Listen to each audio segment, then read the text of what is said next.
Il lui avait obtenu le même prix en 2008. Hier soir, en meeting, il a mis le feu aux poudres avec une petite phrase. Pour le candidat à la primaire à droite pour 2017, dès que l'on devient français, nos ancêtres sont les Gaulois. Les réactions n'ont pas tardé, elles sont vives chez ses opposants et aussi dans son propre camp. Guillaume Daré. Voici la déclaration de Nicolas Sarkozy qui crée la polémique autour du thème clé de sa campagne, l'identité. À le moment où vous devenez français, vos ancêtres, ce sont les Gaulois. Et c'est Vercingétorix. Mon père est hongrois, on ne m'a pas appris l'histoire de la Hongrie. Mon grand-père maternel est grec, on ne m'a pas appris l'histoire de la Grèce.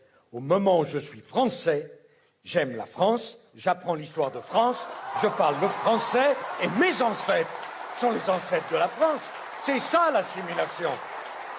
Sur cette question, il existe un vrai clivage entre les différents candidats de droite. Dès ce matin, ses rivaux Alain Juppé et Bruno Le Maire se démarquent de l'ancien président. Assimilation, pardon, je ne vais pas faire d'étymologie, ça veut dire qu'on est tous pareils.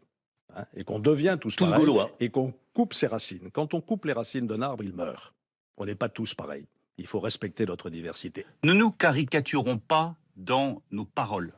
La France est une culture suffisamment puissante pour pouvoir s'imprégner d'autres cultures sans rien renier de ce qu'elle est. Les déclarations du candidat Sarkozy font également bondir la gauche. Faut-il faire un cours d'histoire à M. Sarkozy qui visiblement en a besoin? Oui, il y a parmi nos ancêtres des Gaulois, il y a aussi des Romains, des Normands, des Celtes, des Burgondes. Et puis, au cas où il l'aurait oublié, avec le temps, la France a annexé d'autres territoires et les Niçois nous ont rejoints, les Corses, les Franc-Comtois, la Guadeloupe, la Martinique. Et puis après, aussi des Arabes, des Italiens, des Espagnols. Donc c'est ça la France. Clairement, Nicolas Sarkozy cherche à ramener à lui une partie des électeurs du Front National. Pour Marine Le Pen, cela ne marchera pas. Ce qui est sûr, c'est que cet homme a été en responsabilité pendant 10 ans, dont 5 ans comme président de la République, qu'il avait fait les mêmes promesses à chaque élection et qu'il ne les a jamais tenues. Une nouvelle fois, en tout cas, l'ancien président impose ses thèmes, son calendrier et oblige ses adversaires à se positionner par rapport à lui. Comment